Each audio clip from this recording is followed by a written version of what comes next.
தீட்டு, தூய்மையற்றது என்று நாம் அழுக்கை, மனிதர்களை,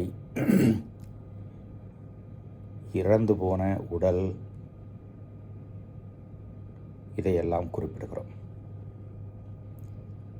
ஆனால் இயேசு சற்று வித்தியாசமாக சொல்கிறார்.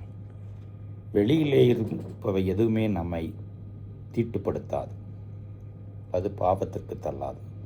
உள்ளே இருந்து வருகிறது. ஒரு பட்டியல் தருகிறார். பட்டியலை ஒரு முறை மீண்டும் வாசித்து பாருங்கள்.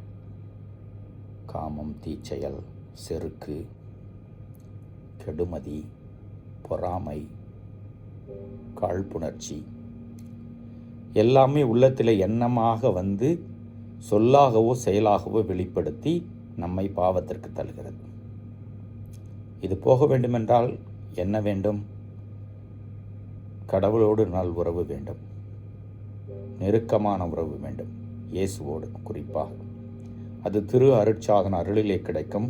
தினந்தோறும் நாம் செய்கிற ஜெபத்திலே பலப்படும்.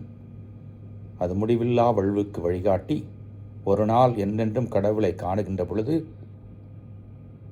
அந்த தூய்மை, புனிதம் வளரும், பாவம் இல்லாமல் போகும். எனவே இயேசுவிடம் சரணடைவதுதான் இதற்கு ஒரே வழி. நம்முடைய உள்ளமும் எண்ணமும் எப்படி இருக்கிறது என்பதை ஆய்வு செய்து பார்த்துக் கொள்வோம். இயேசுவிடம் சரணடைவோம். இறைவன் என்றும் வாழ்த்து பெறுவாராக.